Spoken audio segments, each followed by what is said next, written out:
Al-Fatihah. A'udzubillahi minasyaitonir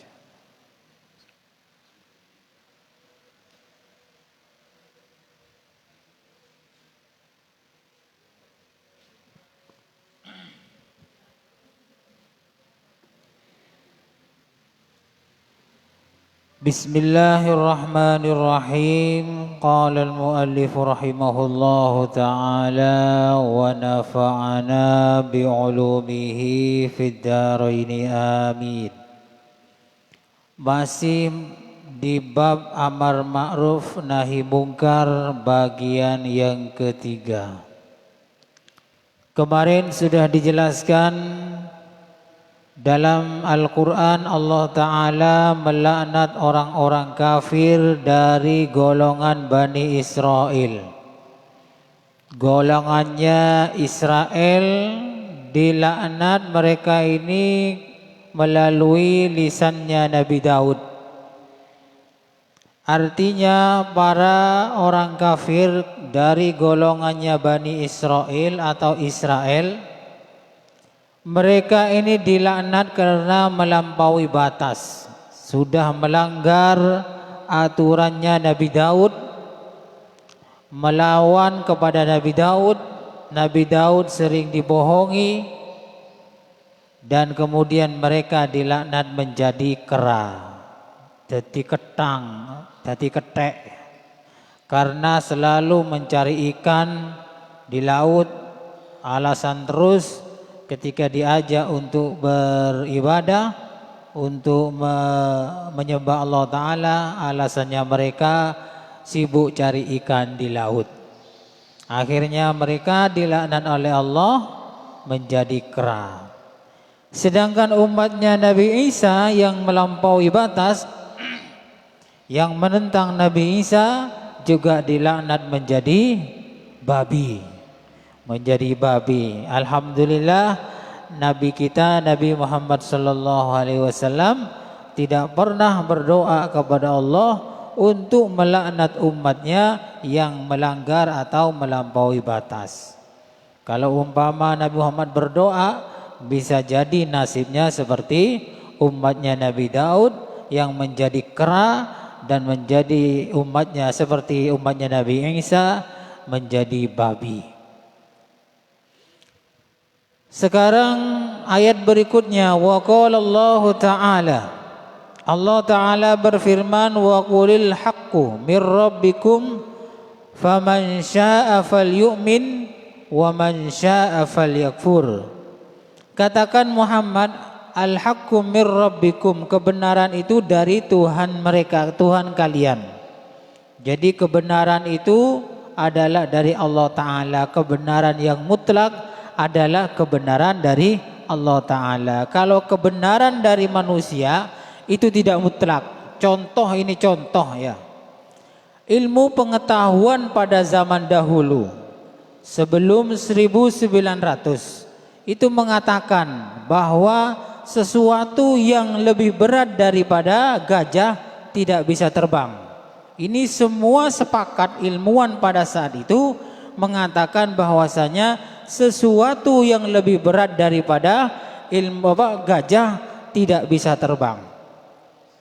Ilmu pengetahuan ini terbantahkan, artinya menjadi tidak sah ketika Wright bersaudara menciptakan pesawat terbang. Nah inilah, jadi kebenaran yang dulu benar sekarang bisa berubah menjadi tidak benar. Karena apa? Karena ada temuan baru. Wright bersaudara menciptakan pesawat terbang, ternyata pesawat terbang jauh lebih berat daripada gajah bisa terbang. Nah ini, jadi penemuan-penemuan manusia itu jangan dipercaya 100%. Seperti halnya juga temuan DNA ya, tes DNA. Ya sekarang tes DNA-nya ini adalah keturunan ini, umpamanya turunan Nabi Rasul, ini keturunan Ba'lawi, ini keturunan dari Yahudi. Ini temuan DNA untuk masa sekarang. Mungkin 50 tahun lagi atau 100 tahun lagi tes DNA model begini ini tidak benar. Karena apa? Karena ilmu pengetahuan yang muncul dari manusia itu pasti berubah. Bahasa sekarang adalah dinamis ya. selalu berubah. Dulu ya, kalau gosok gigi kata dokter, caranya kan begini. Ke kanan, ke kiri, ke kanan, ke kiri, ke kanan, ke kiri. Berubah setelah beberapa tahun kemudian, bukan begitu kata dokter. Gosok gigi yang benar bagaimana? Begini, ke atas ke bawah, ke atas ke bawah, ke atas ke bawah, ya kan? Kemudian berubah lagi temuan berikutnya, beberapa tahun kemudian ternyata yang benar gosok gigi adalah bukan ke kanan ke kiri, bukan ke atas ke bawah, tapi diputar-putar di giginya, seroser begitu. Ini namanya temuannya manusia itu selalu berubah. Bahasa sekarang adalah dinamis. Jadi kalau ada temuan manusia itu ada muncul, jangan 100% kita percaya kemudian membela mati-matian seolah-olah itu adalah kebenaran yang mutlak. Sedangkan kebenaran yang mutlak hanya dari Allah dan Rasulnya. Ada lagi. Dulu pada zaman sebelumnya, artinya ada telepon. Telepon itu para ilmu pengetahuan mengatakan kalau ingin bicara jarak jauh harus pakai telepon yang itu ada kabelnya, ada jalurnya, ada jaringan kabelnya. Nah, ketika HP ditemukan, orang itu banyak protes, masa bisa bicara dari jarak jauh tanpa kabel? Protes. Jadi ilmu pengetahuan lama itu protes. Gak mungkin lah wong yang bisa bicara jarak jauh hanya pakai telepon yang ada kabelnya. Nyatanya ilmu baru, penemuan baru, ternyata memang bisa nelpon tanpa kabel, itu bisa berbicara jarak jauh, itu bisa berbicara dengan menggunakan HP yang tanpa ada kabel. Nah, HP pertama muncul itu kan ada tanduknya ya. Beda koncon, beda antena kan nyol-ngonyol enggak tanduk situng itu ya. Ketika ilmu pengetahuan mengatakan bahwa bisa orang itu bicara dari jarak jauh menggunakan HP tanpa kabel tapi ada antenanya, beda cok konconnya. Nah, kemudian ada inovasi, ya artinya ilmu pengetahuan manusia itu dinamis, akhirnya ada penemuan baru bahwa nelpon tanpa antena, tanpa tanduk itu bisa berbicara. Yang pertama protes, masa bisa tanpa anten, tanpa kabel, bicara jarak jauh pakai HP itu bisa dilakukan. Ternyata bisa. Nah, disinilah ilmu pengetahuan kebenaran yang diciptakan oleh manusia itu pasti berubah, selalu berubah dan berubah. Dulu orang melahirkan dulu kan katanya cuman mekangkang ya, mekangkang, ngoncur ya, mencelonjor ya. Begitu caranya. Sekarang kan tidak, malah diangkat kemudian dengkulnya diepekot ya sama tangannya si yang melahirkan, kemudian mengedennya macam-macam. Ada lagi ilmu pengetahuan yang mengatakan bahwa melahirkan di air itu lebih mudah daripada yang tidak di air. Inilah manusia. Makanya kalau ada temuan manusia, jangan percaya 100% karena kemungkinan suatu saat itu akan berubah. Termasuk soal tes DNA. Tes DNA yang ribut-ribut di WA atau di medsos. Oh ini grup ini keturunan Yahudi, ini keturunan Rasulullah, ini bukan, ini palsu. Itu kan yang diandalkan adalah tes DNA. Ingat, temuan manusia itu dinamis, pasti berubah suatu saat. Ya sekarang itu benar, mungkin 50 tahun lagi tes DNA seperti ini sudah tidak bisa dianggap benar karena ada temuan baru. Makanya kalau ada sesuatu yang baru, jangan kemudian kita membela mati-matian. Bisa, karena apa? Karena bisa jadi itu berubah pada suatu saat. Wa qala ta'ala, jadi kebenaran itu mutlak dari Allah Ta'ala. Yang selainnya dari Allah itu pasti berubah. Kayak juga ilmu fikih. Nah, ilmu fikih itu dinamis ya. Dulu mengajar Al-Quran itu haram mengambil upah dari mengajar Al-Quran. Jadi kalau mengajar Al-Quran hukumnya haram mengambil upah, ngalak bejeren, haram. Dulu, sekarang berubah. Karena apa? Karena kalau umpama Al-Quran ini tidak ada gajinya, nggak ada bayarannya, kemungkinan Al-Quran akan ditinggalkan. Karena apa? Karena orang lebih sibuk bekerja daripada anak istri saya tidak makan. Mending saya bekerja daripada ngajar Al-Quran. Akhirnya dinamis. Ulama itu dinamis. Ulama yang ulama khalaf yang modern itu memperbolehkan mengajar Al-Quran mengambil upah. Contoh sekarang ada tahfidzul Quran, coba sampai berjuta-juta ya. Ada yang mungkin 1 juta 1 bulannya, ada yang puluhan juta sampai 50 juta, ada itu. Ada, karena untuk meningkatkan kualitas pengajaran. Kalau dulu haram, karena apa? Nggak boleh Quran kok minta bayaran ngajarnya.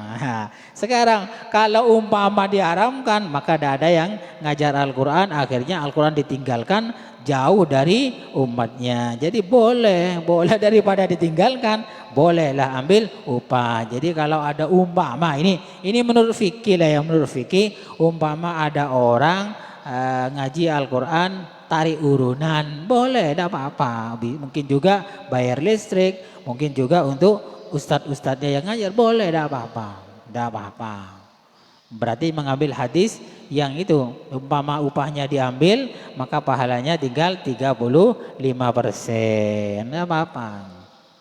Daripada tidak ada sama sekali, tidak ada orang ngajar Al-Quran. Karena apa? Sibuk kerja semua.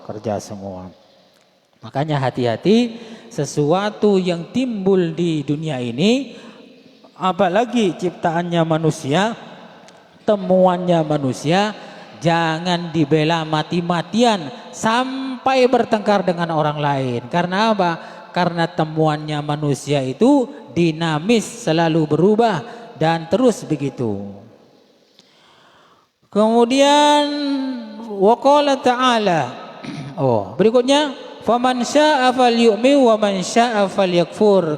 Kata Allah Ta'ala, ketika kebenaran yang mutlak itu hanya dari Allah Ta'ala, maka faman syaa'a falyu'min, boleh silakan beriman, wa man syaa'a falyakfur, boleh juga kafir. Jadi kalau sudah ada Al-Quran, ada hadis, kemudian dibahas oleh ulama menjadi pendapatnya para ulama, ada karangan kitab, ini sudah ada, maka boleh pilih, boleh beriman, boleh kafir, silahkan. Mau beriman monggo, mau kafir juga monggo, tapi semuanya itu ada akibatnya. Kalau kafir ya masuk surga, kalau beriman masuk surga, kalau kafir ya masuk neraka. Silakan. Umpamanya ada penjelasan ini dari Al-Quran, dari Al-Hadis, monggo. Yang mau mengamalkan silakan, yang enggak mau mengamalkan juga silakan. Yang mengamalkan buahnya nanti bisa dipetik di akhirat, yang tidak mengamalkan siap-siap ya, siap-siap kecewa berat nanti di akhirat. Iya ya, saya menyesal dulu itu ada keterangan begini, tidak mengamalkan. Siap-siap menyesal ya. Kalau yang akalnya normal, mumpung biar tidak menyesal nanti, ya diamalkan, diikuti apa yang diajarkan oleh Allah dan apa yang diajarkan oleh Rasulullah sallallahu alaihi wasallam. Wa qala ta'ala fasda' bima tu'mar. Di sini Allah Ta'ala juga memerintahkan kepada Nabi Muhammad setelah berdakwah sembunyi-sembunyi. Jadi Nabi Muhammad berdakwah sembunyi-sembunyi, artinya hanya mengajak keluarganya untuk masuk agama Islam. Setelah agak banyak umatnya, jamaahnya, fasda' bima tu'mar, maka Nabi Muhammad diperintah untuk mengajak menuju agama Islam dengan cara terang-terangan. Fasda' artinya dijelaskan, nampak, tidak usah sembunyi-sembunyi. Nah, di sini ya, orang yang mempunyai kekuatan, mungkin kalau sekarang kekuatan pemerintah, mungkin DPR atau bupati, itu lebih efektif dakwahnya daripada ceramah. Apalagi zaman sekarang ya. Jadi kita ini kalau ada DPR nyalon atau nyalon jadi bupati, jangan suudzon dulu. Mungkin itu lagi berdakwah dengan cara menggunakan kekuasaan. Karena berdakwah dengan menggunakan kekuasaan itu lebih efektif daripada hanya sekedar ceramah. Ceramah umpamanya pokoknya harus sekolah diniyah, pokoknya harus sekolah diniyah. Kira-kira yang ikut ada apa tidak? Ada, paling sedikit sekali. Tapi kalau pakai menggunakan pemerintahan, kekuasaan, maka semuanya bisa efektif. Contoh umpamanya perda wajib diniyah untuk semua pendidikan. Jadi SD, MI semua wajib sekolah diniyah. Atas kebijakan pemerintah bupati umpamanya. Nah, di sini maka seluruh sekabupaten itu maka sekolah diniyah semua begitu. Nah, kalau cuma ceramah ya sekedar menyampaikan, ya yang ikut ya enggak terlalu banyak, enggak terlalu efektif, enggak terlalu signifikan. Tapi kalau sudah pakai kekuasaan presiden, umpamanya presiden mengatakan wajib sekolah diniyah, maka semua sekolah wajib ada pelajaran diniyahnya. Nah, ini efektif, seluruh Indonesia wajib sekolah diniyah. Kalau cuman hanya fatwa maka wajib sekolah diniyah. Itu sedikit yang ikut ya. Di sini apa juga fasda bima tu'marun, bima tu'mar, kalau sudah kuat, nah sudah Rasulullah sudah mempunyai sedikit kekuatan, maka Rasulullah diperintah untuk berdakwah secara terang-terangan, karena seperti itu akan lebih efektif. Ketika Nabi Muhammad lemah, terusir menuju kota Madinah. Setelah kekuasaannya ada dipegang oleh Nabi Muhammad, umatnya banyak. Di sini Nabi Muhammad berdakwah dengan menggunakan sedikit kekuasaan atau kekuatan yang dimiliki oleh Nabi Muhammad. Akhirnya banyak yang masuk Islam berbondong-bondong. Jadi sementara kalau ada orang umpama ini nyalon DPR, nyalon bupati, kita jangan suudzon kemudian mengatakan paling itu nanti korupsi. Jangan ya, jangan. Khawatir di dalam hati mereka itu ada tujuan berdakwah melalui kekuasaan. Kalau umpama husnuzon kita salah ya tidak apa-apa, tidak usah. Tapi kalau suudzon kita salah, wah ini bahaya ini. Makanya pemerintahan, kekuasaan itu juga penting dalam mensukseskan dakwah Islam di masyarakat. Cukup sekian dulu, kurang lebihnya saya mohon maaf. Mudah-mudahan bermanfaat. Wallahu a'lam bishawab. Al-Fatihah.